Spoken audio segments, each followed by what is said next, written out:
Aí já está gravando aqui. Está fazendo tempo para a gravação. Então, aí eu posso começar, né? Pode começar. Aí eu vou aqui colocar para mim o meu pendrive. Né? Já conectou o pendrive no computador, né? Começa tudo de novo. De onde eu parei. Ok. Tá bom. E depois, então... Não esqueça de compartilhar sua tela para que eles vejam. Se bem que não vai ter ninguém lá, eu estou gravando só para mim. Isso. Por enquanto é. Aí depois que ela vai disponibilizar o link. Isso, aí depois eu te chamo de novo. Antes das 4. Tá. Aí você ainda lembra como compartilha, né? Até lá. Eu não, onde é que está o compartilho? Volta aqui. Volta aqui. Na tela aqui, pode clicar. E aí tem aqui nessa setinha, compartilhar conteúdo. É muita coisa. E aqui, ó, seu slide. Pode clicar. Pronto, está compartilhando. Tudo bem. Vocês poderem ver quando assistirem, né? Exato. Tá bom. Muito obrigada. Tá bom. Tainá, né? Tainá. Tá, Tainá, muito obrigada, tá? Aí tem que mudar o fone também. Isso. Que é o que eu não gosto. Né? Que jeito, né? Aí, ó.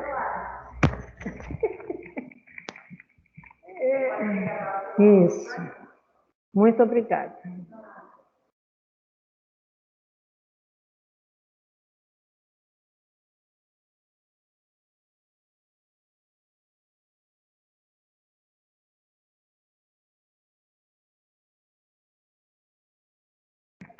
Bem, meninos, tivemos um probleminha de manhã, resultado, eu continuo na Examaiva aqui e vamos repetir tudo novamente, que é para poder gravar para vocês, tá bom? Nós vimos na aula passada, começamos a ver essa questão dos 3 problemas de saúde, que são o abuso de drogas, né? A adição de drogas, a dieta como doença, nós já vimos, né? Essa questão da bulimia, da anorexia, nós vimos na aula passada. Então, o que é que eu chamo a atenção sempre, para nós que somos da psicologia? É essa questão das influências, né? O que leva uma pessoa a ter um desempenho, né? Ou ter um comportamento que vai transformar uma dieta em doença, né? A dieta, ela pode ser a gente pode ver uma dieta, a elaboração de uma dieta, para melhorar a saúde da pessoa. Mas no caso aqui, não se alimentar, ele leva a uma doença, que são a bulimia e a anorexia, tá? Então, na verdade, a gente tem que se alimentar para manter um determinado peso corporal, né? E que também o processo de homeostase do indivíduo vai se esforçar em manter. Ou seja, a gente vai ver sempre a interação nesses processos, né? Eles não acontecem isolados um do outro, absolutamente. Tá? Então, essa questão da dieta como doença, ela é influenciada tanto pelos genes como pelos fatores ambientais. Nós trabalhamos onde? Na genética? Não. O psicólogo vai trabalhar tendo como foco os fatores ambientais. Quando alguém com esse tipo de problema chega até nós, ele vai chegar encaminhado por um outro profissional. Vocês sabem que o tratamento dessa doença, eu já disse que ele é multidisciplinar, ele demanda diversos profissionais, ele é multiprofissional, por isso, né? E o que nós vamos olhar mais? Para os fatores ambientais, tá? Então, vai ser influenciado, né, pelos genes e pelos fatores ambientais. Mas isso não é rígido. Isso pode mudar como efeito da dieta, da idade, de outras doenças que a pessoa procura, dos hormônios, da prática ou não de exercícios. Ou seja, muita coisa no ambiente da pessoa pode estar interferindo, influenciando.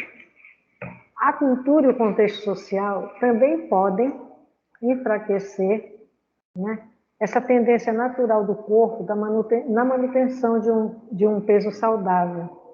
Tá? Por quê? Elas podem levar a uma obsessão em relação à comida e controle de peso e, consequentemente, levar a grave distúrbio alimentar.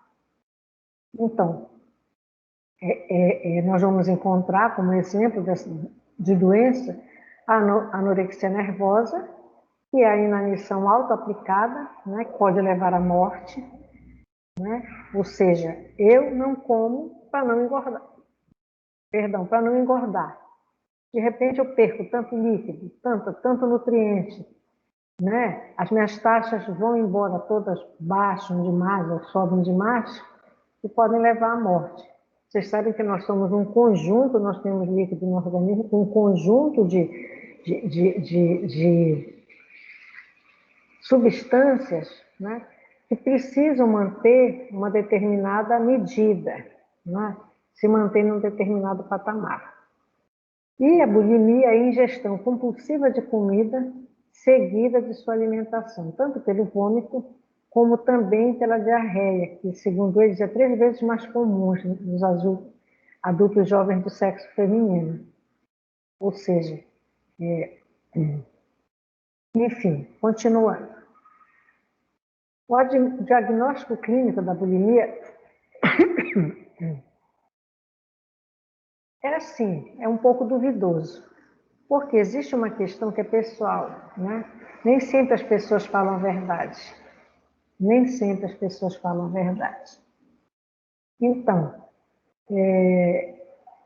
o que se leva em conta? A ingestão do alimento e a eliminação desse alimento deve ocorrer pelo menos uma vez por semana durante 3 meses.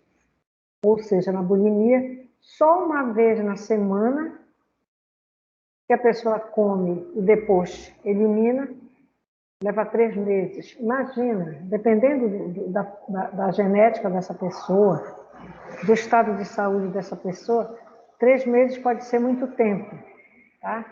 A pessoa também deve ter impulsos incontroláveis de superalimentação, ou seja, de comer e depois eliminar.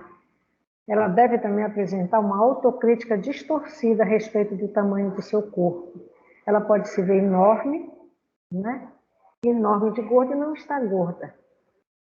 Né? A consequência disso tudo é que essas pessoas que apresentam diagnóstico de bulimia, elas podem sofrer graves problemas de saúde, lesões graves no sistema gastrointestinal, pode levar a uma parada cardíaca pelo esforço desse desequilíbrio eletrolítico, ou seja, essas taxas que nós precisamos manter de sal, de açúcar, enfim, no organismo, elas podem sofrer um desequilíbrio e levar à morte.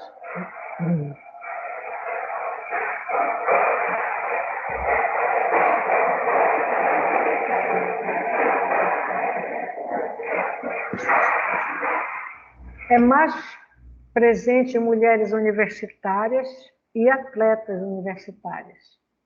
Por quê? Por conta do culto hoje ao corpo, né?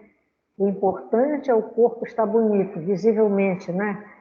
Bonito para quem está de fora. E nem sempre o que a pessoa sente quando, né, no seu corpo, alguma dificuldade, e já tem algum sintoma.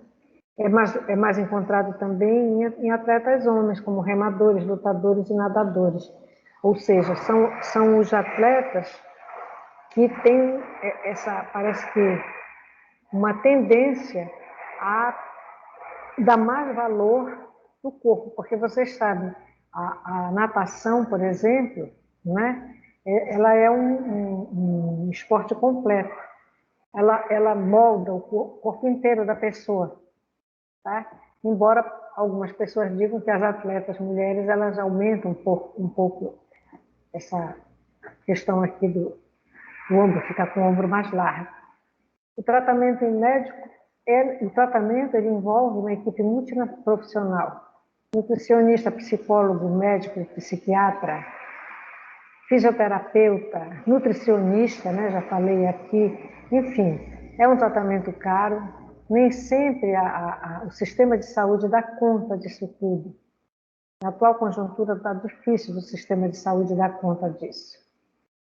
O terceiro ponto, né, que é um dos 3 problemas de saúde, também é a violência.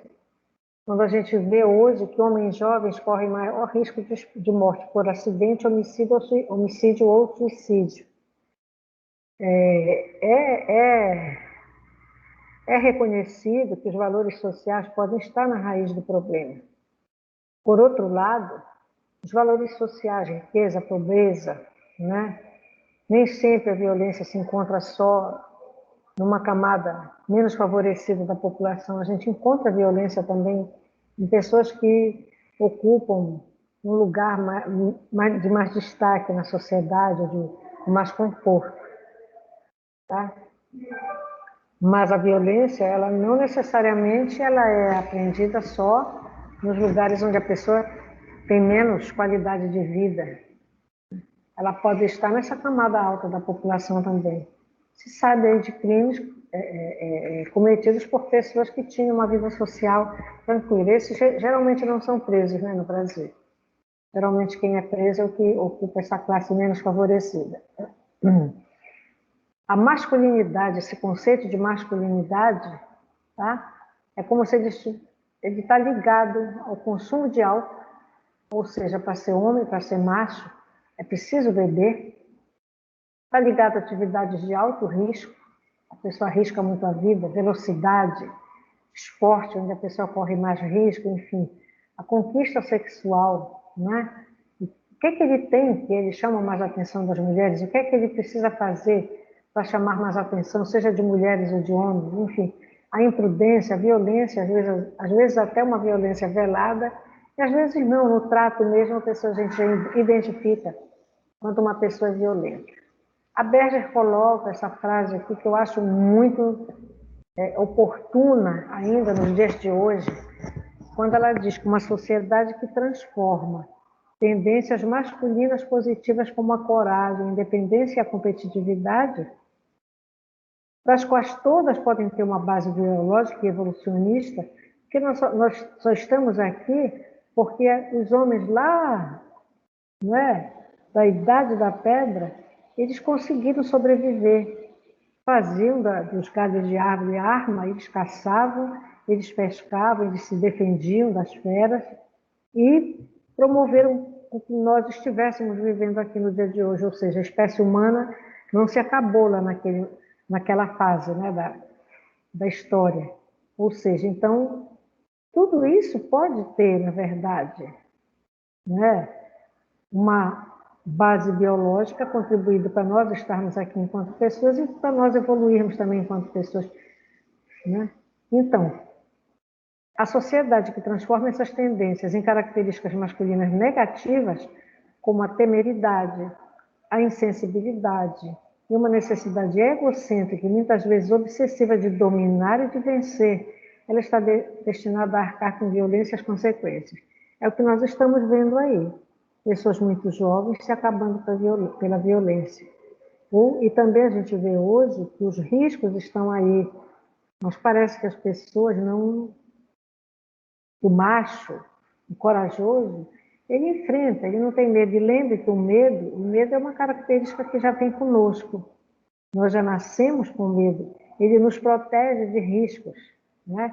Então, eu posso ter medo de sair aqui uma hora que esteja muito tranquilo, como aconteceu uma tarde dessa, eu posso ter medo de sair ali na porta da Isamar. Então eu olho para um lado, eu olho para o outro, não é que eu seja medrosa, eu acho que eu estou sendo cuidadosa. Uma tarde dessas saímos, eu e a professora Geise, e quando eu via, vem de lá do lado da concessionária de carro, uma criatura atravessa na nossa direção, mas ele vinha caminhando a passos largos. Então, o que eu fiz? Eu digo, bom, o meu carro estava mais perto, eu passei por trás do carro para pegar o asfalto e entrar no meu carro, porque eu chamei a atenção dele e deu tempo da Geise ir mais. Por quê? Eu estava mais perto da porta da Isamar. Tá? Poderia, se houvesse uma necessidade, correr. Eu não ia correr. O que eu fiz? Tentei entrar no carro o mais rápido que eu pude. Ele bateu no vidro do carro, Eu até dei um real para ele e me mandei, mas a gente já tinha pegado o carro dela também.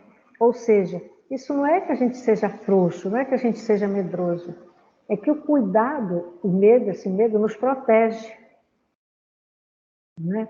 É natural, ele já nasce conosco.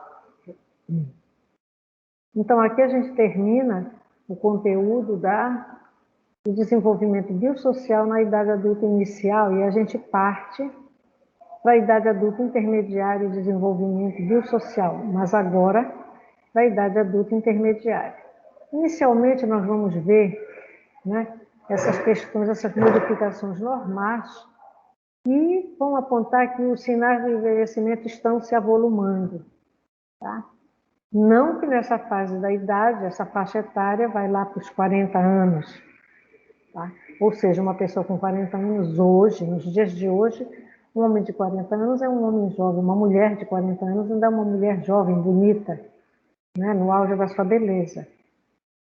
Então, são a audição e a visão que nós vamos verificar os índices, os déficits mais evidentes. Né? Pode a pessoa perder um pouco a audição, como pode também ter a sua visão já reclamando, né, o uso de um óculos. As perdas auditivas, elas podem ser atribuídas a 3 fatores biológicos, no caso da audição, que são as diferenças de gênero, né?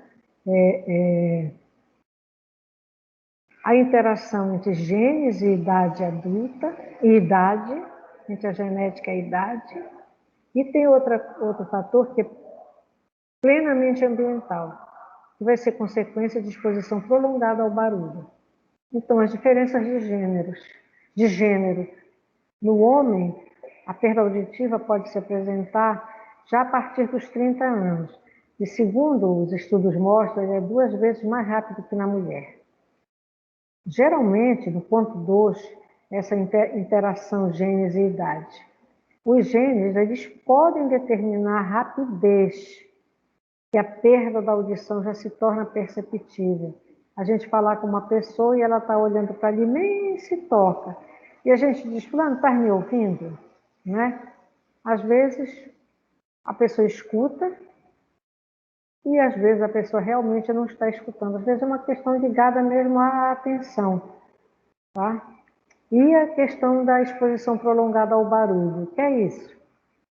Todo mundo diz que pessoas que gostam desse ritmo mais pesado, que escutam e usam fone de ouvido, eles ficam mais expostos, né, a perdas auditivas. E vocês veem, tem música, boate aqui em Belém, que a música parece um bate-estaca. Acho que vocês nem sabem mais o que é bate-estaca. Antigamente, para fazer o alicerce de um prédio, para furar o chão, eles batiam a estaca para ir afundando a estaca, afundando, afundando. Ave Maria, ter uma construção dessa do lado da casa da gente era um terror. Hoje já tem equipamentos que não precisa do bate-estaca, embora por aí eu acredito que ainda seja um equipamento mais barato, então para alguns lugares ainda continue sendo utilizado. Certo é que a surdez é rara na idade adulta, intermediária, e as perdas auditivas aí, que começam a ser observadas, elas ainda podem ser corrigidas, tá?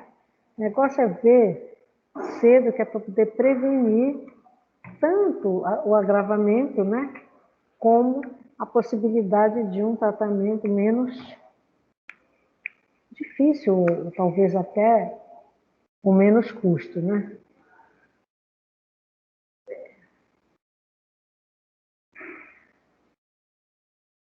Sobre a visão, a medida padrão de acuidade visual, de detalhes, para perceber, né, os estímulos visuais, ela apresenta maiores variações de pessoa para pessoa em cada década da idade adulta. Ou seja, à medida que cada década vai avançando, a pessoa vai perdendo essa capacidade de reconhecer uma pessoa de longe, que ao focalizar objetos a diferentes distâncias.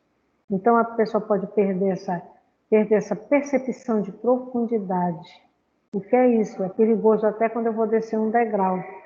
É semelhante ao que acontece quando a gente muda a lente de um óculos, o grau do óculos. Quando a gente troca o grau do óculos, a gente não pode sair descendo uma escada correndo, porque a gente perde a noção de onde está esse degrau para baixo. Tá? Então tem que ir com cuidado. Há uma perda também da elasticidade dos músculos oculares. Né? Nós enxergamos 180 graus. Isso aqui é uma medida, né, de acuidade visual. Ainda está com a visão preservada, se eu consigo enxergar minha mão aqui e minha mão aqui. Porque isso aqui vai se, né, reduzindo. A sensibilidade às cores, eu identifico as cores, né, os tons de cores. Eu consigo me adaptar à escuridão rapidamente. Quando a gente está num local muito claro e falta luz, digamos, no primeiro momento a gente não enxerga nada. Depois não. Nós vamos conseguindo nos situar e enxergar mesmo no escuro, que não é aquele escuro, sem luz nenhuma. Às vezes vê uma claridadezinha de um lado, do outro, né? Se eu consigo me adaptar a isso. Então, a acuidade visual ela é medida a partir desses aspectos aqui, tá bom? Uma doença que é muito comum nos dias de hoje é o glaucoma, que é o enrijecimento do globo ocular causado pela pressão do líquido interno. Esse líquido interno pressiona o nervo óptico e provoca um aumento da pressão intraocular, da pressão intramuscular,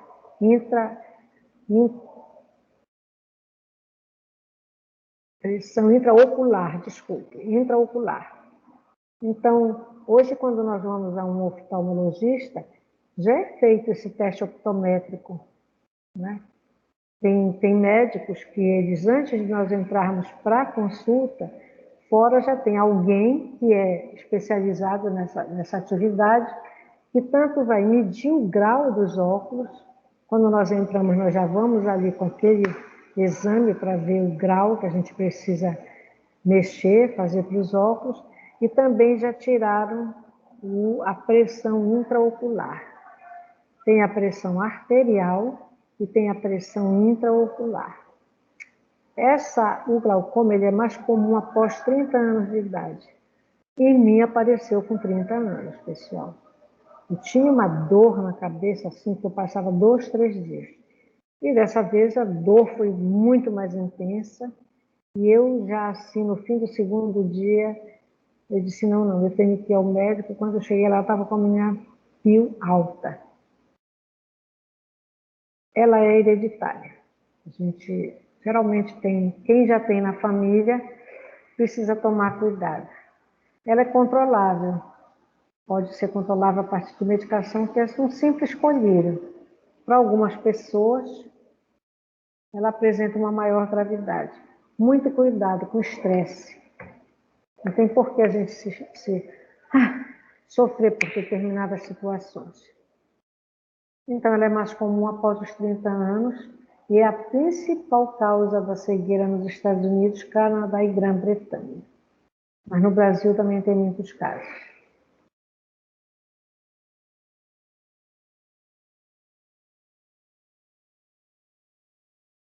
Nós sabemos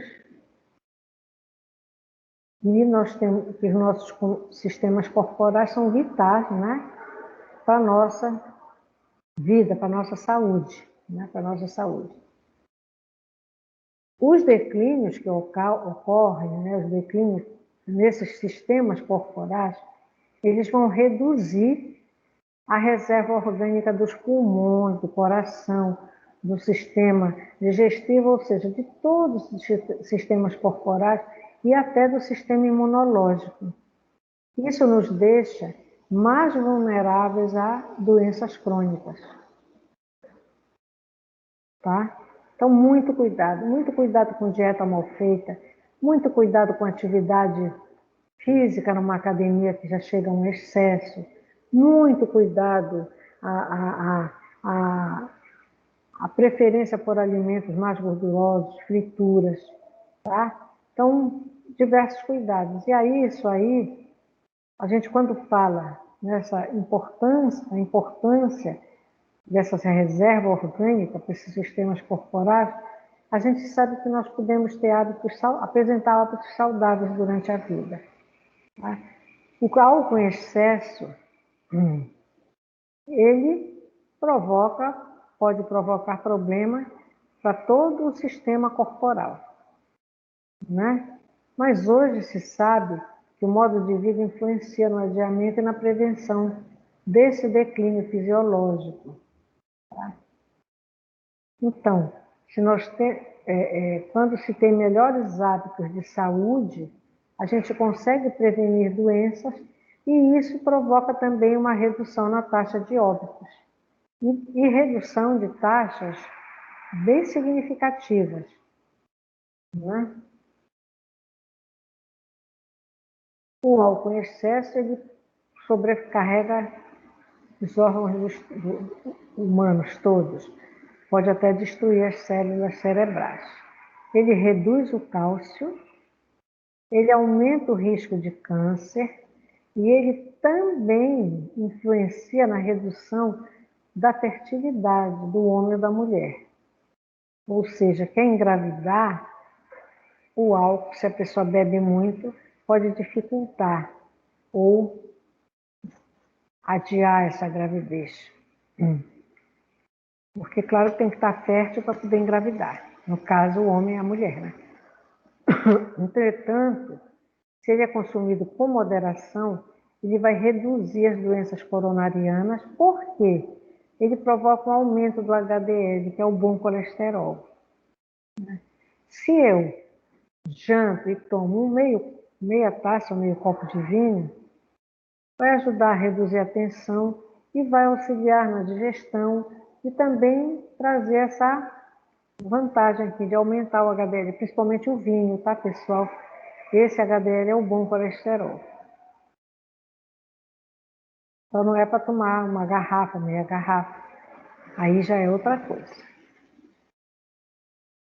A nutrição também é importante para manter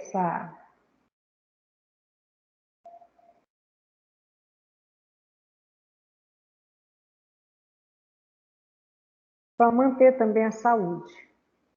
Então, como eu falei há pouco, é necessário evitar muita gordura, é necessário ingerir alimentos ricos em fibras, tá?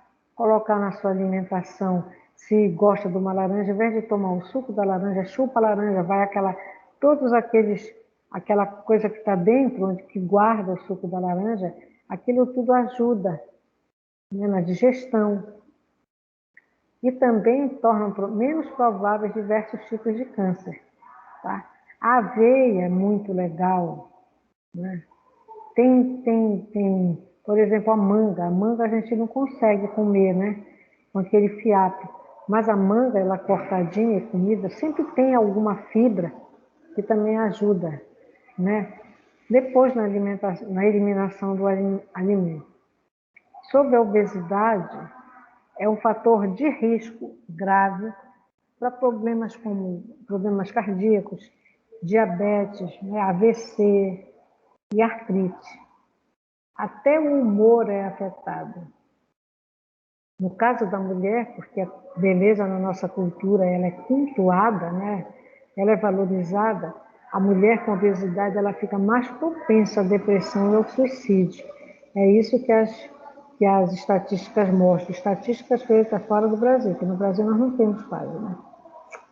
O homem já é o contrário. Se ele estiver abaixo do peso, ter perda muscular, se olhar, se ver magro, né, e lembrar do tempo que tinha um corpo mais saudável, mais bem feito, né, ele é mais afetado quando ele emagrece, ao invés de quando ele apresenta obesidade. Então, todos nessa faixa etária da idade adulta intermediária precisam comer menos. Tá? Muito cuidado. Os exercícios, né, ou as atividades físicas, elas são necessárias e importantes. Ela contribui para a queima de calorias, reduz, olha a setinha para baixo, a incidência de doenças graves e também reduz as taxas de óbito. O exercício ele aumenta grandemente, veja aqui, duas setas, o HDL, aquele colesterol bom que a gente falava há pouco, né?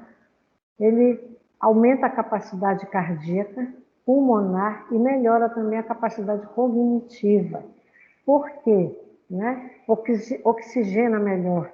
Se o meu coração está funcionando melhor, batendo num compasso, né, indicado, vai levar, eu respiro bem, o coração joga mais sangue tanto para o cérebro, para os pulmões, ou seja, essa oxigenação vai melhorar até a nossa capacidade cognitiva. Né? Também exercício reduz o peso, porque queima calorias, reduz o apetite. Né? Nem sempre quem faz atividade física significa que vai comer mais, pelo contrário, pode comer menos. E aumenta também o metabolismo, melhora.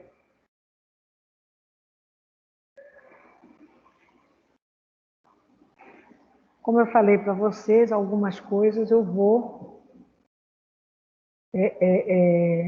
vai cair na prova.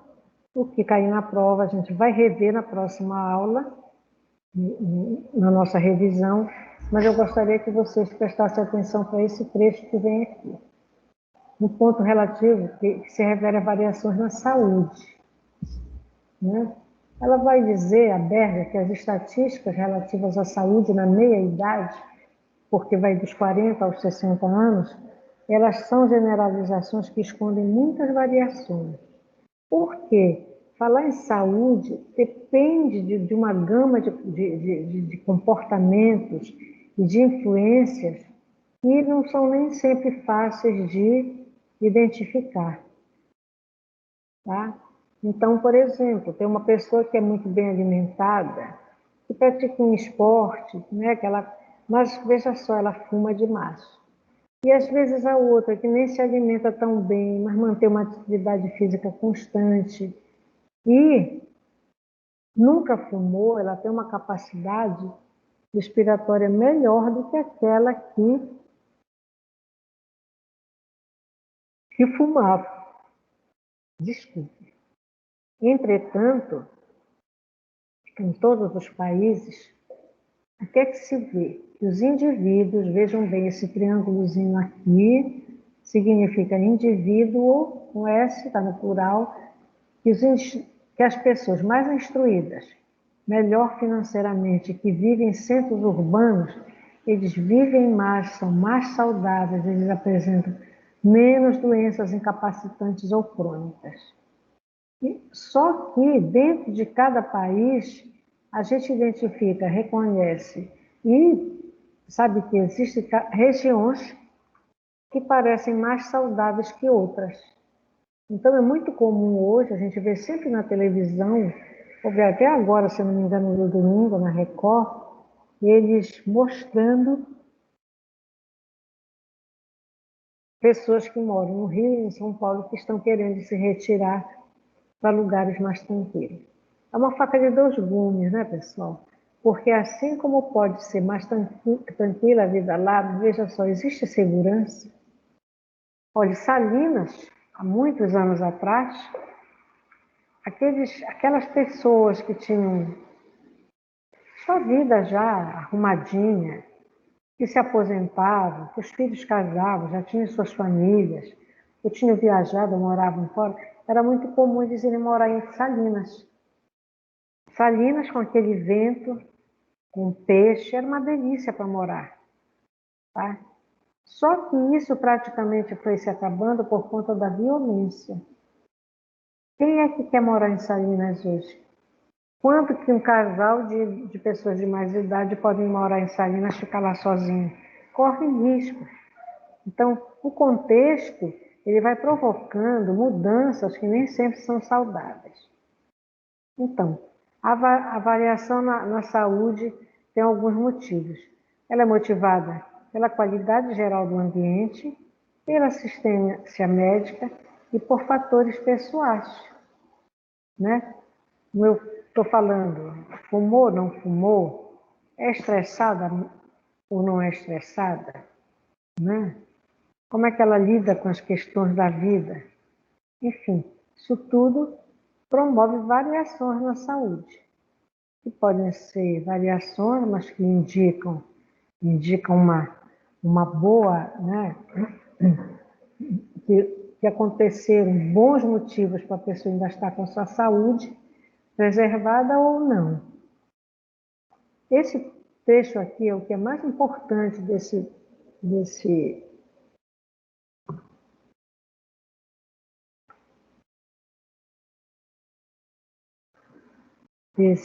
pessoal, não é sono, é cansaço, tá?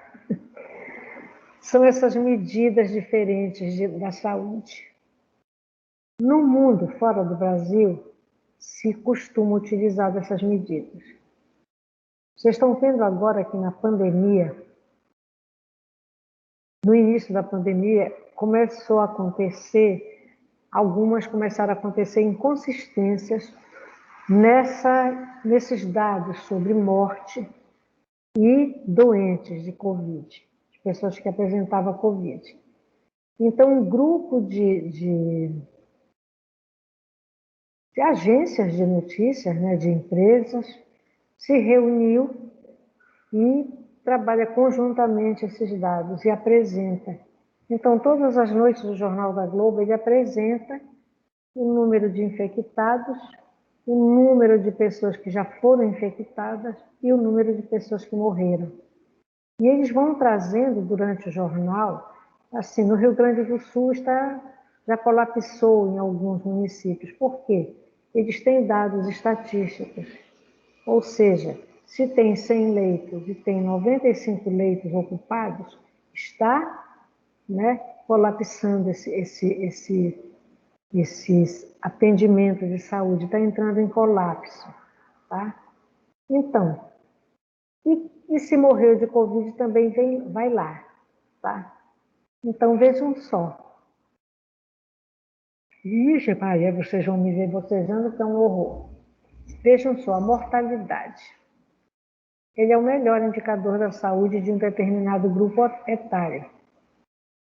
Esse indicador é medido pelo número de mortes por ano, por 1.000 indivíduos.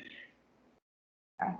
Não me perguntem que conta é essa aqui, porque eu tenho dúvidas, eu não vou pensar nisso agora.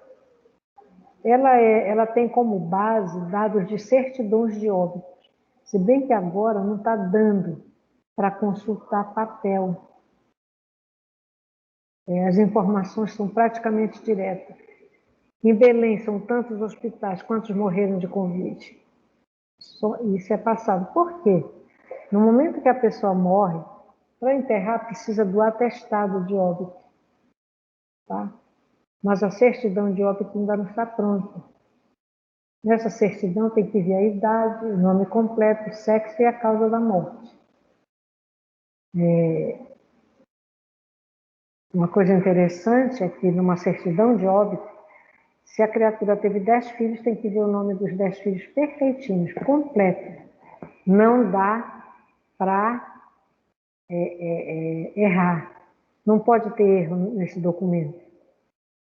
Quem vai fazer esse registro na funerária, que o atestado já fica lá, as informações já ficam lá na funerária, era muito comum as funerárias tratarem dessas certidões de óbito. Geralmente elas que mandavam para a família. O cartório mandava e elas entregavam à família. Não sei se hoje ainda é feito assim. Tá?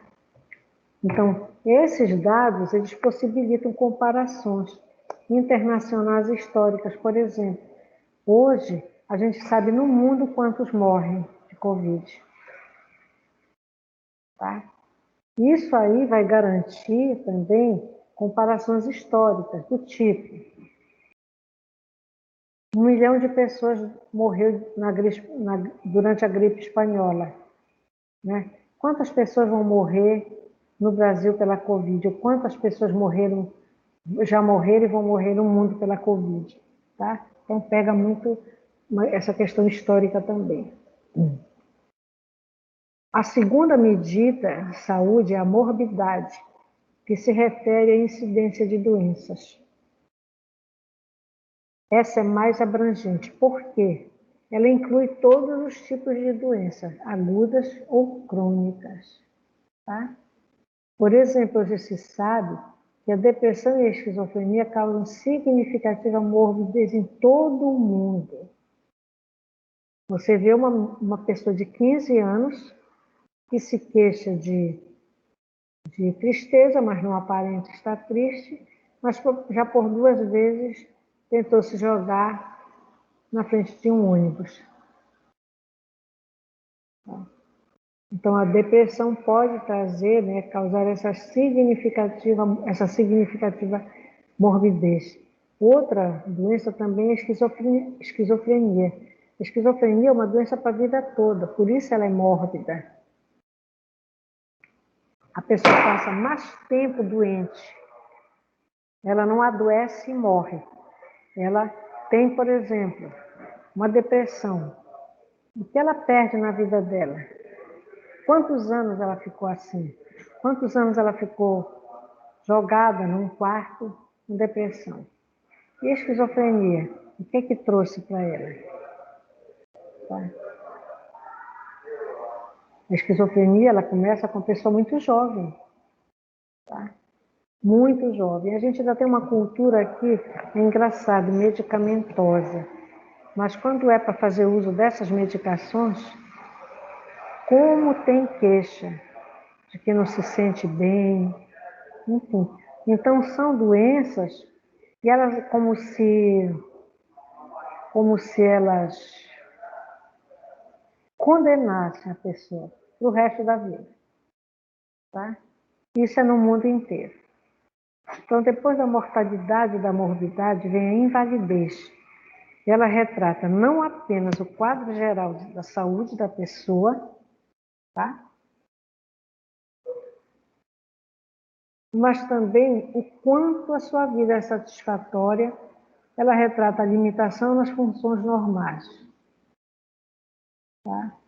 Ela traz um alto custo social, porque uma pessoa inválida, ela nem sempre consegue sobreviver sozinha. Ela necessita de cuidados, tá? E o objetivo sempre vai ser tornar a vida dela a mais satisfatória possível. Nem sempre se consegue, por conta das limitações que ela tem nas funções normais. Hoje se sabe que uma pessoa que vive numa cadeira de roda, ela pode ter o desempenho sexual dela mantido. Ela pode ter a atividade sexual dela sem problemas. Ela pode se manter num casamento e os dois vão aprender a conviver com aquela limitação e de que forma eles vão poder, né, continuar tendo uma vida sexual ativa. Tá? Então, depende muito. Mas a invalidez, né, é dizer aquela pessoa não pode trabalhar, aquela pessoa não sobrevive sozinha, geralmente precisa do cuidado de outro, tá bom? Então, isso é um ponto. Tem pessoas que vivem numa cadeira de roda. As taxas de invalidez aumentam com a idade, tá?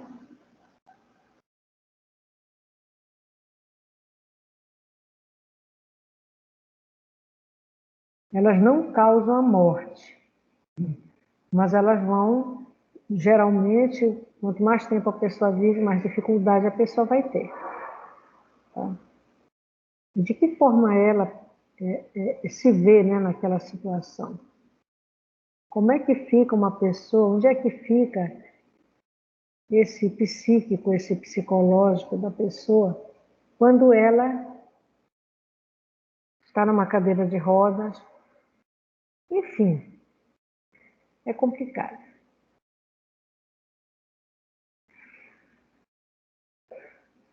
E a terceira medida é a vitalidade. Ela se refere ao quão saudável, com energia, o indivíduo se sente, ou seja, né, a partir do que se visualiza no físico, no intelectual e no social. Tá? Vida requer que tudo isso aqui esteja junto, ligado.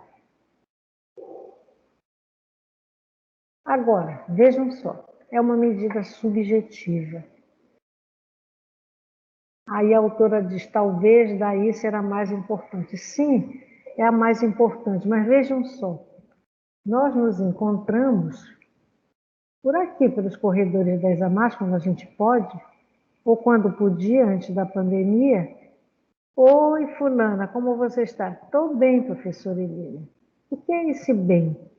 Esse estou bem está falando de alguma coisa subjetiva. Mas será que é isso mesmo? Porque na nossa cultura a gente usa muito isso. Tudo bem? Será que tudo pode estar bem ao mesmo tempo? Não é? E vejam só, a gente vem pensando aqui nessa questão de utilizar mecanismos de defesa. Nós utilizamos muito. Então a negação é um deles. Né? Eu posso? Alguém pode perguntar para mim, oi Eline, tudo bem? Eu posso dizer assim, olha, hoje não está assim tão bem. Tá? Eu não aparento estar mal, mas subjetivamente eu estou não me sentindo tão bem. Então a gente vê pessoas que escondem doença. Né? Eu vi um parente do meu marido, ele morava no Rio de Janeiro, ele foi o comandante mais novo do Brasil, da Frota Nacional de Petroleiros. Um excelente salário e ganhava em diária, quando o navio petroleiro ia buscar petróleo na Rússia, lá não sei onde. E com 28 anos ele foi a comandante da FONAP. Isso para ele era motivo de orgulho. Ele ganhando muito dinheiro, ele foi para o Rio, que era de lá que esses navios saíam. Tinha um apartamento muito bonito, em frente da praia, ele morava em Niterói. E quando vinha Belém pelo Círio, cheio de ouro, pulseira, cordão, né? Cheio de vida, faroleiro, contava muita história. Vendia saúde, ele vendia saúde. Como a gente diz, ele exalava a saúde. Ele casou, depois separou, eles tiveram um filho, esse filho rapaz foi para os Estados Unidos, morava lá. Vejam só, esse rapaz morre de um acidente de carro nos Estados Unidos. E ele ficou separado, morando no Rio. Lá, quando foi ainda em 2020, receberam a família aqui, os irmãos receberam um comunicado do hospital. Ele estava internado, aliás, foi um amigo dele até que ligou, que ele estava internado com Covid. Esse rapaz, né? Mas era ainda um homem novo. Ele se acabou com uma semana. Foi galopante a tal da Covid que ele teve. E como a mulher dele disse que era grupo de risco, não podia cuidar de nada, a ex-mulher, né? E aí foi daqui um irmão, não sei nem se foi um irmão, sei que foi uma sobrinha que é médica com o marido e uma outra pessoa, para poderem liberar. E como os dois são médicos, eles puderam verificar, ela pediu para ver no hospital o que era que tinha dele. E ela foi ver lá que ele já era diabético e hipertenso. E ele nunca falou para a família. Né? Ou seja, ele passava uma imagem de super saudável, quando ele não era. E provavelmente a diabetes foi que agravou o quadro dele da Covid. Entendeu? É muito complicado isso. Então, vocês vejam só. Ela é uma medida subjetiva porque ela também se utiliza muito de mecanismos como a negação. Então, como avaliar a pessoa só pelo que ela diz? Quando ela quer mostrar que pode, que ela tem saúde, que não está velho ainda. Né? Tem pessoas que são muito vaidosas. Eu me considero uma pessoa vaidosa, mas eu não escondo a minha idade nem nada. Eu agora mesmo, quando eu tomei a vacina, todo mundo soube que eu tinha 14 anos, que eu somei os dois números, pronto. Estou com 14 anos, até brincar, isso deu muita brincadeira pelo Face, né? Das minhas amigas, tá? Então, essas 4 medidas provavelmente vêm na prova de vocês, alguma delas ou elas todas, tá bom? É preciso que vocês atentem para isso.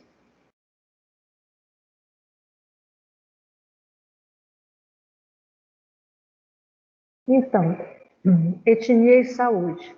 No mesmo grupo cultural, o mesmo grupo cultural, o grupo social, ele pode trazer embutido nele diversas etnias, ou etnias diferentes. Não é porque nós moramos em Belém do Pará que nós somos culturalmente iguais. Então, a etnia tem relação com a saúde. Fatores genéticos e culturais afetam a saúde, mas os fatores sociais e psicológicos podem ter influência maior. E é nisso aqui que a gente trabalha. É de olho nos fatores sociais e psicológicos. Tá? Nós não somos médicos.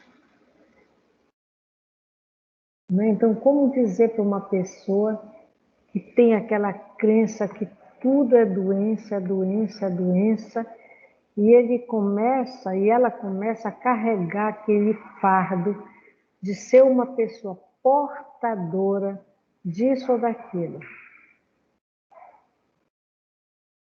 Então, como se conhece muito pouco, olha, mesmo na educação especial, que hoje a gente sabe que existem as pessoas portadoras de necessidades especiais, mas o objetivo hoje é a inclusão, não é a exclusão de pessoas. Quanto mais incluir, melhor. Mas acreditem que nos dias de hoje ainda tem pessoas que acham que não, sabe? Aquela pessoa ali, ela tem dificuldade para estar numa turma lá de um determinado curso. Então, tudo dela tem que ser feito separado e diferente, porque ela é diferente. E começa a valorizar aquilo. A valorizar aquilo. Então, aquilo passa a ser mais importante do que a pessoa. Dizer que é doente ou que é um paciente, a pessoa às vezes se acomoda porque leva aquilo, entende aquilo como uma doença. E pode ter uma influência psicológica e até social muito maior do que teria. Existem diferenças sexuais na saúde. O homem morre mais que a mulher, na meia-idade. Se sabe que tem mais viúvas do que viúvos. O homem também, desde cedo, ele é mais inclinado a fumar, a beber, a ficar acima do peso, a reprimir emoções, né? Vocês veem, o homem não chora, né? O homem não deve chorar. Ele também ignora alguns sintomas clínicos que podiam levá-lo a tratar de um problema cedo, eles poderiam viver mais. Mas não, eles escondem. Só um minuto, pessoal.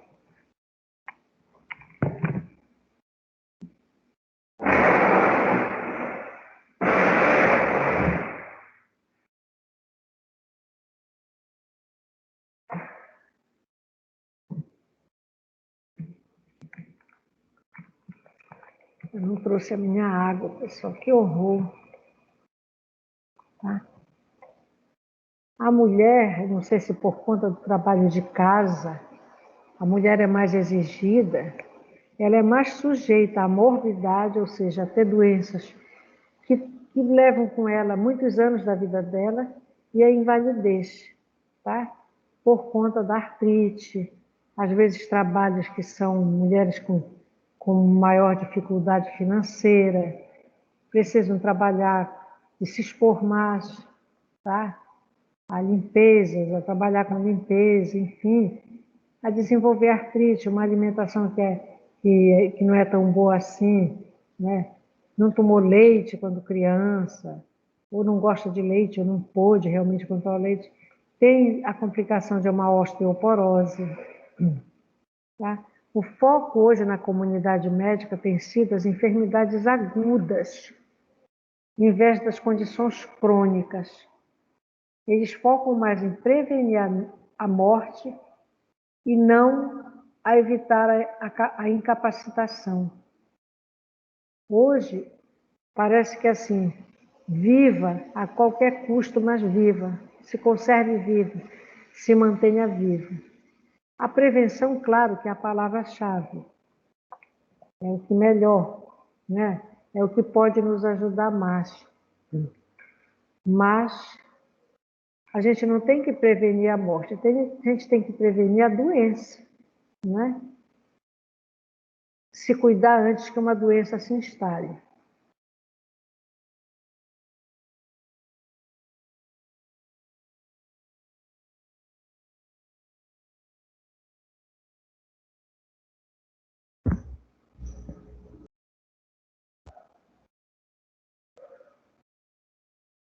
Bom, aqui vai falar sobre o sistema reprodutor,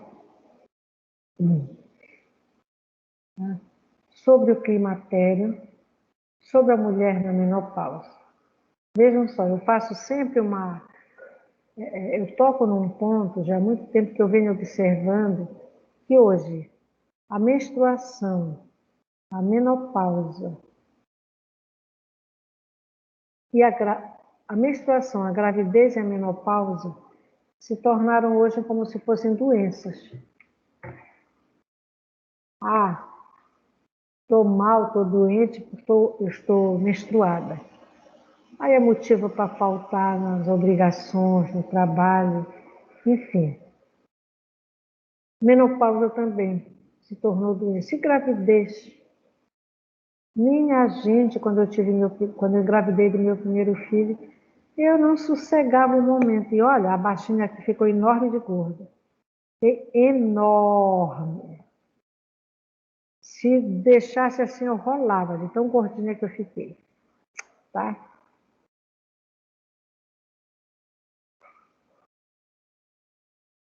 O climatério é aquele início, antes da menopausa. É quando a mulher começa a apresentar ciclos menstruais mais curtos. Dizem que tem ondas de calor, ou fogachos, né? Suares frios, causados pela instabilidade vasomotora. Tá?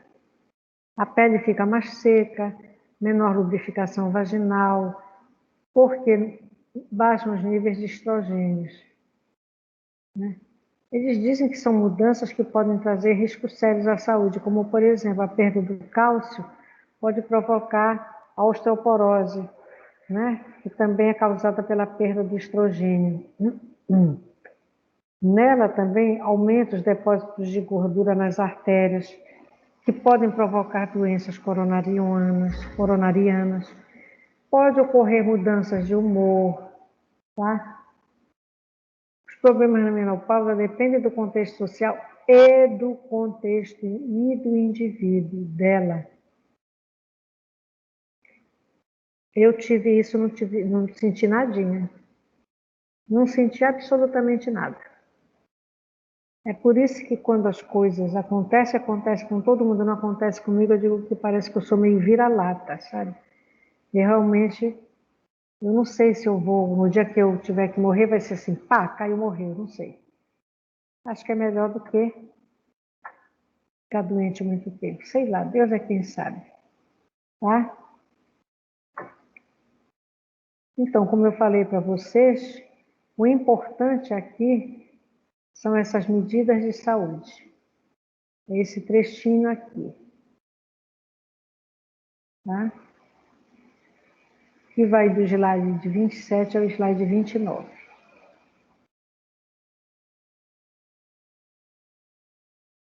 Hoje se fala nessa terapia de reposição hormonal. Ela pode ter benefícios, porque, segundo eles, fortalece os ossos, né? Redução em fraturas, e no mal de Alzheimer, não sei. Isso na mulher, né? Que o homem eu não tenho conhecimento que faça terapia de reposição hormonal. Só que traz riscos também, Tanto é que uma das coisas que são investigadas é se existe câncer na família daquela mulher. Se existir, nem pensar em reposição hormonal. Algumas pessoas com a idade resolvem parar, né? Relação sexual não é mais importante. Outros não. Continuam com a sua atividade sexual plena, né? Boa, enfim. Então, isso aí depende de cada um. E aí, diz aqui que o interesse sexual, a Berger disse que o interesse sexual declina com a idade. Eu acho também que isso pode ser consequência, esse desinteresse, consequência de diversas situações, não necessariamente apenas da idade, né? Porque às vezes a gente vê pessoas com mais idade que são uns verdadeiros foguetinhos, né? Parece que o fogo está sempre ali, tá? Bem,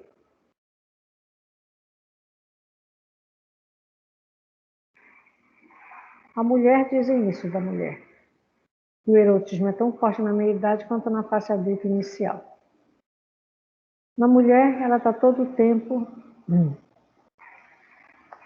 pronta, não tem problemas. Para o homem, por uma questão realmente de necessidade, de postura, ele pode ter prejuízos, uma perda de potência, enfim. Tá? Hoje é muito comum a gente ver também algumas pessoas de mais idade saírem do armário. Tá? Na mulher também, a menopausa, ela provoca uma liberdade maior nessa questão da atividade sexual. Não tem mais medo de engravidar. Tá? Hoje o problema mesmo é mais com cuidado, com os cuidados que são advindos da AIDS, né? E hoje parece que para muitas pessoas elas conseguem ter mais liberdade em falar das suas necessidades. Isso é muito bom quando os casais conseguem ter uma relação, né, que um considera o desejo do outro, a necessidade do outro. Eu só posso dizer uma coisa para vocês, minha gente, que seria muito bom se as pessoas pudessem manter sua vida sexual ativa, uma vida sexual saudável, gostosa, prazerosa, né? E com muita tranquilidade, sem medos, né? Com confiança no parceiro e na parceira, enfim.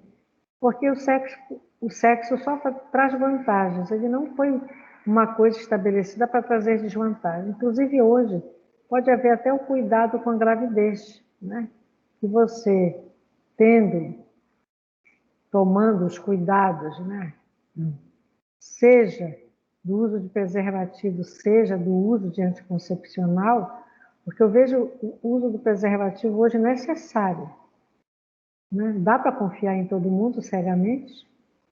Pensem nisso. E aí nós vamos então para como é que eu vou fechar isso aqui? Como é que eu vou fechar isso aqui? Eu vou botar bem, não, parar a apresentação. Vamos ver.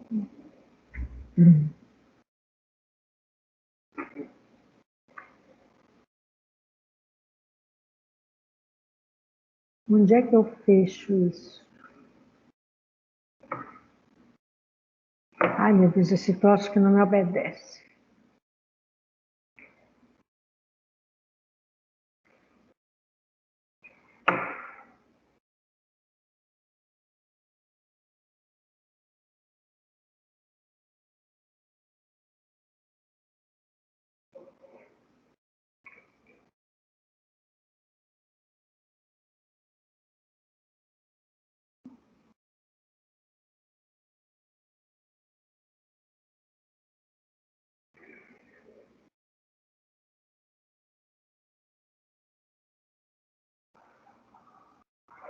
Deixa eu ver se é aqui, pera lá.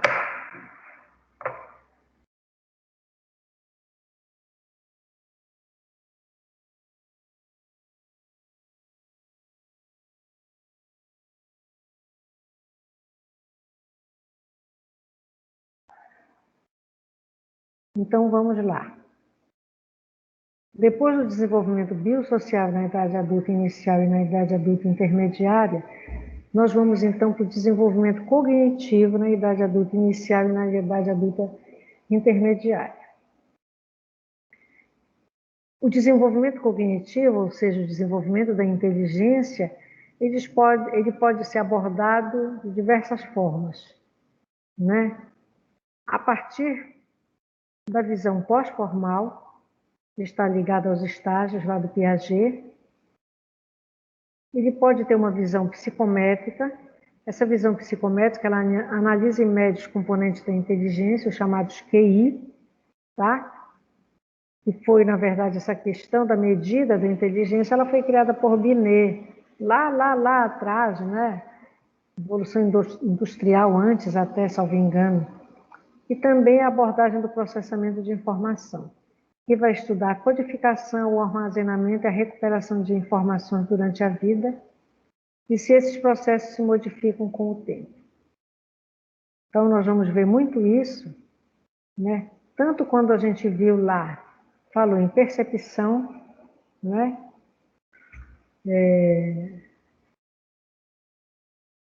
Ou quando vocês vão ouvir a professora gente falar em memória, em desenvolvimento 3. Tá? Como é que a gente codifica essa informação que chega ao nosso cérebro? Como é que nós conseguimos aprender tanta coisa e nos dá a impressão que nós não aprendemos nada? Como nós armazenamos e como depois nós podemos ir lá e recuperar tanta informação que nós ouvimos durante a vida? Tá?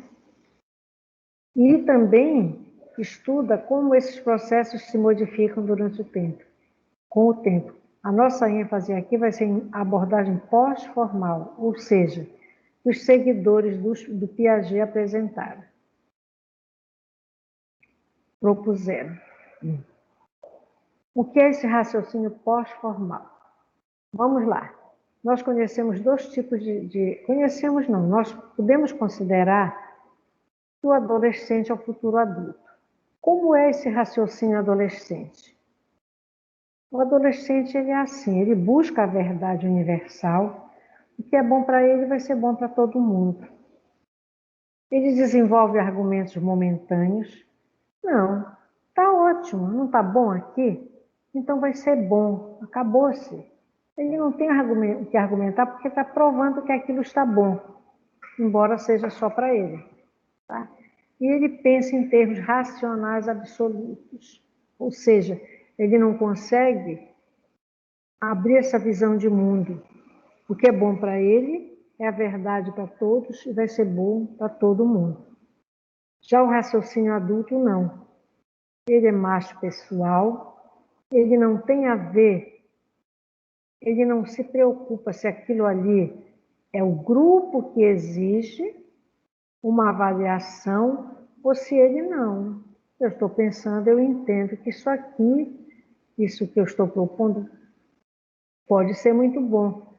Eu considero a proposta de vocês, mas talvez se nós incluíssemos isso aqui, ficasse melhor para todos.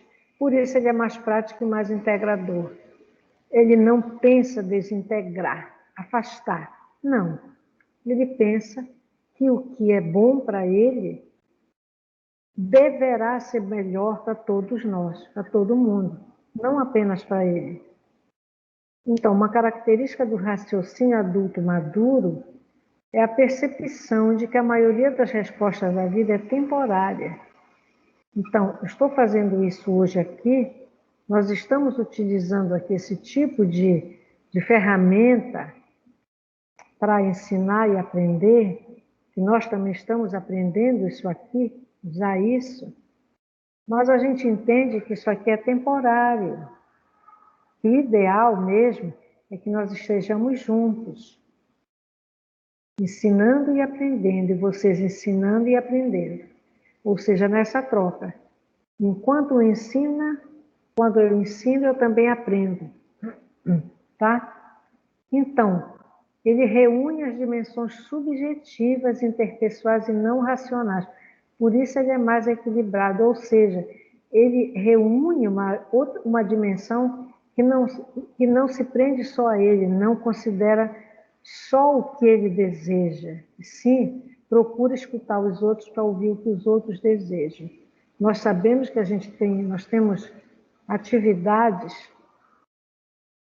que funcionam como regras, né? Como normas que nós temos que seguir. Mas aqui e ali a gente tem como pensar, né? Também na dimensão do outro. Eu não preciso ser sempre racional. Por que que o emocional não pode também acompanhar as minhas decisões? Né? E eu sempre estou precisando do outro, tá? Para que eu possa escutar, melhorar, ouvir opinião. Tá? Isso mostra que a pessoa é mais equilibrada. Não é porque o que eu penso, eu quero e tem que ser. Entendeu? Vou mostrar para vocês, falar um pouquinho de uma situação vivida. Uma pessoa tinha que mandar uma atividade de tutoria. E o tempo estava passando e ela não enviava. E eu pedia, eu mandava mensagem.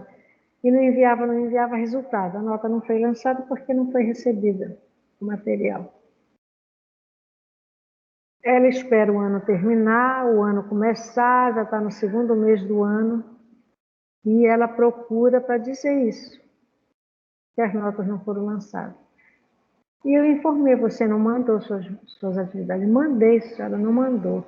Mandei uma dia, não sei quando, em outubro ainda, final de outubro, e uma no final de novembro.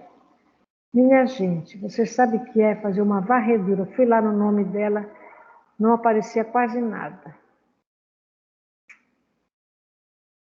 Procurei, voltei para trás nas mensagens, não achei. Aí ela dizia assim, eu não estou mentindo. E eu dizia a ela, mas eu não falei essa palavra, quem está falando é você. Né? Aí ela disse, mas eu passei, está no meu celular. Eu disse, então mostra o seu celular, vamos ver aí qual é o dia que está. Ela disse, no do meu marido. Eu disse, cadê o seu marido? Está de fora, então pegue o celular dele. E ela foi e pegou. Ela disse, olha, está aqui, olha aqui, está aqui. Eu vi realmente que tinha um material lá que era a tarefa. Eu disse, pois é, ela disse, está aqui, eu mandei, Aline F. Pereira. Simplesmente, em vez dela digitar o E do Eline, ela digitou o A, minha gente. E esse e-mail nunca chegou para mim, porque eu não sou Aline. Não sei se chegou para alguma Aline. Entendeu? Então, veja só, isso tudo, né, nessa conversa que a gente considera, ele mostra que nós temos um raciocínio mais equilibrado. Não adiantava, ela já estava, eu entendi assim, perdendo a paciência comigo. Mas eu tinha que me mostrar paciente, tranquila. Não tinha porquê. Alguém ali naquele momento precisava mostrar ter mais equilíbrio. E graças a Deus eu consegui, mas isso demorou um bocado. Mas como demorou? Então vejam só, quando a gente diz que é mais equilibrado, depois de tudo isso, o que foi que eu disse para ela? Eu disse, olha, eu não lhe prometo, mas eu vou verificar a possibilidade de considerar essas suas notas. O que é que eu vou alegar? Realmente a aluna mandou, só que mandou um e-mail que não era o meu, para ver se não prejudica. Então, eu estou considerando a dimensão subjetiva dela. Ela enviou, mas não prestou atenção, porque deve ter vindo uma mensagem depois dizendo, ou então encontrou uma linha, entendeu? Não sei. Mas deve ter vindo uma mensagem, porque vem quando o e-mail é devolvido. E ela não viu. Ou seja, Então, a gente tem que ver que isso tudo ocorre entre pessoas, não é entre máquinas. E nós não podemos ser só racionais, eu não posso só dizer assim, então pronto, acabou, se você não mandou, não tem sua nota. Por que eu não posso considerar a possibilidade de lançar a nota dela? Né? Tem isso. Quando a gente é mais impositiva, a gente diz, ah, não, eu não lançava essa nota. Ela outra vez que prestasse mais atenção. Não sei. Eu posso estar errada, mas também o outro pode estar errado, assim como eu posso estar certo e o outro está certo. Enfim, cada um, né, tem direito a manifestar sua opinião. Então, o raciocínio amadurecido integra as formas abstratas e objetivas do processamento, tanto que a gente pensa sobre aquilo como o que a gente vê que realmente ocorreu naquele fato, e as formas expressivas e subjetivas resultantes da sensibilidade ao contexto. Eu acho, quando eu penso dessa forma, eu estou me mostrando mais sensível ao contexto. Isso não vai me levar a lugar nenhum. Eu não estou esperando disso louros, elogios, não negativo. Eu estou pensando só numa forma de estar sensível ao outro. E quem sabe também, se ela aprende a ter mais atenção. Porque parece, sabe, que algumas pessoas levam a vida assim, na base do vai que vai dar tudo certo. E não é assim. Então, a lógica pós-formal, ela deve combinar a subjetividade com a objetividade. Sempre esses dois lados, tá? Então, a flexibilidade cognitiva é uma dimensão adicional do pensamento pós-formal. É a gente ser mais flexível na avaliação das questões. É a compreensão de que cada pessoa é um indivíduo e que a sua visão do mundo deve ser sempre considerada. Tá? Isso aí é que o raciocínio adolescente tem mais dificuldades. Quanto mais carregada de emoção a situação, mais difícil para o adolescente raciocinar. Não vou dizer que é para todos, tá? Tem adolescente que tem uma capacidade de avaliação das coisas fantástica. Às vezes a gente pensa assim, de onde vem isso, né?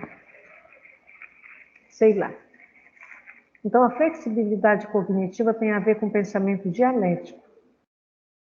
A dialética, ela é uma proposta do filósofo Hegel, que viveu entre os séculos 17 e 19. O que é que diz a dialética? Que toda ideia e toda verdade traz em si a sugestão da ideia ou da verdade oposta. Ou seja, eu nunca vou falar somente eu a verdade. O outro também traz alguma verdade que pode complementar a minha verdade e se transformar numa nova verdade. Por isso é que ele diz que toda ideia e toda verdade traz em si a sugestão da ideia ou da verdade oposta. Então, cada nova ideia ou tese implica uma ideia oposta, que é a antítese. Tá? E vai se transformar, se integrar numa síntese e vai novamente se transformar numa tese que pode se transformar numa antítese, que leva a uma nova síntese, enfim, ela é constantemente avaliada e reformulada a partir das novas situações que nós vivemos. Então, fiquem atentos também, talvez venha na prova essa questão ligada à flexibilidade, ao pensamento cognitivo, dialética, flexibilidade cognitiva. Então, elas vão dizer que os pensadores realmente dialéticos reconhecem a natureza subjetiva da realidade e a necessidade de firmes compromissos com valores que eles sabem se modificarão com o tempo. Ou seja, o tempo sempre vai mudar valores e coisas, sempre vai modificar. Eles reconhecem que, embora muitos pontos de vista possam ser válidos, aqui faltou o R, alguns podem ser mais bem justificados e defendidos que outros, e dessa maneira proporcionam uma base melhor para decisões mais cuidadosas. Quantas vezes nós nos deparamos com situações que nós acreditávamos que não tinha como resolver e que uma outra pessoa, às vezes até mais jovem que nós, dá uma opinião e que realmente ali ela tinha razão. E é muito bom que a gente esqueça o orgulho e reconheça quando algumas propostas elas têm uma razão de ser, elas podem, tá, ser entendidas de uma outra forma. Então, qual a importância do pensamento dialético na atuação do profissional psicólogo, do profissional da psicologia? O raciocínio pós-formal, subjetivo e objetivo, flexível e comprometido, dialético e dinâmico, é um ideal que nem sempre é realizado na prática. Por que isso, né? Porque às vezes o conhecimento sobe a cabeça. Pode acontecer. Uma pessoa que quando chega no dia da sua formatura, ela acha que sabe tudo, que ela sabe mais do que todo mundo. Ela é muito segura de si. E às vezes isso atrapalha na atuação profissional. Nosso cliente não está ali para satisfazer as nossas necessidades. Que bom se ele conseguir atingir os objetivos terapêuticos que nós traçamos juntos. Tem que ser juntos. Eu apresento e vamos decidir juntos e ele diz o que ele quer, o que ele não quer ali. Tá? Então, muito cuidado com isso, tá? O raciocínio moral adulto, as responsabilidades, as experiências, os interesses da vida adulta e a própria experiência universitária, quando nesses locais a gente debate sobre questões éticas, nós aqui estamos sempre martelando, né? Falando nessa dimensão ética da vida, da nossa atuação, da nossa participação na vida, elas podem levar a pessoa de um raciocínio moral mais baixo para um mal elevado. Que bom quando a gente consegue, né, fazer com que aquela pessoa compreenda que ela não está só no mundo. Ela sim pode contribuir para uma mudança muito legal. E que a gente vai ficar muito feliz quando vê aquela pessoa chegar lá. Mas não somos nós que fazemos. A gente contribuiu para aquela caminhada, mas quem fez, quem atuou, quem realmente entendeu e era mais significativo para ela aquela mudança foi ela. Porque se ela não quiser, ela não faz mudança. Nós não temos varinha de condão. Nós não temos bola de cristal. Tá? Então, o amadurecimento e o confronto com as questões éticas ligadas às diversas situações vivenciadas levam o adulto a pautar suas decisões e assumir compromissos com base em valores morais, mesmo que reconheça que esses valores não são absolutos ou universais, mas a moral é dele. O que nós que precisamos considerar é a moral do nosso cliente, não a nossa. Minha gente, com a idade que eu estou, eu faço restrição a muitas questões que estão aí colocadas como valores morais. Eu não posso sair por aí falando disso. Vão dizer que, olha lá, enlouqueceu, envelheceu e ficou doida. Tá? Eu posso entender que aquilo ali que a pessoa tem como um valor moral, ele pode não ser para 1 milhão de pessoas. Mas se para ele é, vamos respeitar. A gente pode conversar sobre aquilo, vamos poder conversar. Vamos ver para a gente entender mesmo o quão de significativo tem aquilo para ela. Tá? Então nós não podemos sair condenando, julgando ninguém por entender que aquilo ali para ela tem um valor enorme. Não é porque nós não valorizamos aquilo que ela também não vai valorizar.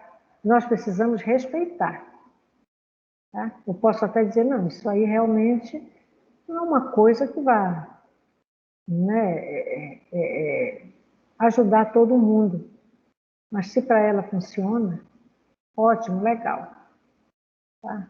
Muito cuidado com as mudanças comportamentais que a gente acha que devem ocorrer na vida do outro. Muito cuidado. Então, essas situações de conflito e de compromisso, que a gente todo o tempo está se deparando, elas podem levar muitos adultos a forjar, a construir, a moldar novos princípios que orientação suas decisões. O que é que eu quero dizer com isso? Que nem sempre que eu aprendi lá na minha casa, quando eu tinha 8, 10, 12, 15 anos, são princípios que devam ser mantidos. O que é que eu posso melhorar neles? Como eu posso fazer deles uma coisa melhor? Então, eu estou forjando novos princípios. Que não vão atender só a mim, mas que podem atender, na hora de uma decisão, a diversas pessoas. Por isso que é entendido que a educação superior é importante para o crescimento cognitivo. Ela deveria formar pessoas mais flexíveis, tolerantes, ponderadas, né? Levá-las a reconhecer que não existem verdades absolutas e que o conhecimento e os valores eles vão sempre ser relativos. O conhecimento que o outro traz da vida dele, quando ele nos relata a vida dele, tem que ser valorizado. É a vida dele, foi o que ele aprendeu. É relativo à vida dele, não necessariamente o que é valor para ele tem que ser apenas o que eu considero valor. Hoje, para um universitário fazer um curso, a dificuldade é enorme. É muito grande, bem diferente do que era em outros tempos. Tudo na educação superior é importante, principalmente essa interação professor-aluno. Tá? O interesse do aluno na aprendizagem, por mais que ele tenha dificuldade. O professor deveria estar disponível e compreender aquele aluno, facilitar o processo de aprendizagem, né? Isso tudo pode dar exemplos, trazer exemplos para um aluno nosso que não teve oportunidade de ver esses exemplos na vida dele. Então, isso é um processo, pode demorar. E muitos eventos da vida, além da educação superior, podem contribuir para maior desenvolvimento cognitivo.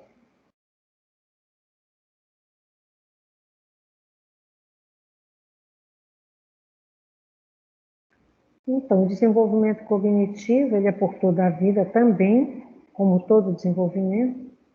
Ele é multidimensional, multidirecional, contextual e prático. Não existe um único atributo chamado inteligência. Tá? A gente sabe que Cattell e Horn propõem aqui vários tipos de inteligência. Um fala nas inteligências fluida e cristalizada. Cristalizada é aquele que já parou no tempo. A fluida é a que está avançando sempre, evoluindo sempre. Tá? Na fluida, o raciocínio é mais rápido, é criativo, é flexível. Tá? Ele diz que isso se reduz com a idade, até porque reduz a curiosidade com a idade. Nem sempre a gente quer aprender muito mais. A gente não tem aquela fome de aprender como uma pessoa mais jovem. A cristalizada, ela é adquirida por meio da educação, da experiência, ele é acumulado e aumenta com a idade. O Sternberg tem 3 tipos de inteligência: analítica, criativa e prática. E aí vocês vão ver que diversos autores propõem diversos tipos de... O Gardner são outro: linguística, lógico-matemática, musical, espacial, naturalista, sinestésico corporal, de compreensão social e compreensão pessoal. Tá? A inteligência musical, a gente pode dizer que alguém que é hoje um grande pianista não teve uma influência do ambiente, não é? Provavelmente sim, teve uma influência do ambiente. Tá? A inteligência contextual, onde nós estivemos, onde nós estamos, onde nós vivemos, o que a gente viu, promove também. A plasticidade é uma característica final da inteligência adulta, né? Nós temos essa capacidade de nos moldarmos, né, de muitas maneiras. Nesse momento, né, na idade adulta, lá no final da idade adulta, as aptidões podem ser aprimoradas ou reduzidas. A gente vê pessoas que pararam de trabalhar, se aposentaram naquela profissão, né, e resolvem pintar telas, resolvem, enfim, aprender ou desenvolver outro tipo de aprimorar aptidões. Ou seja, essas instruções podem ser alteradas pelo treino. Então, hoje a gente já sabe que o cérebro, né, as neurociências estão descobrindo aí como é fantástico esse cérebro. Aqui nós não vamos falar hoje. Minha gente, então, é assim, eu precisei repetir essa aula aqui porque eu tive problema, tá, na gravação da aula, tá certo? Vocês estão vendo que a minha voz ela já está baixando, mas eu espero que tenha dado para vocês escutarem bem o que eu falei, tá ok? Muito obrigada.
Já encerrou a gravação? Não encerrei ainda.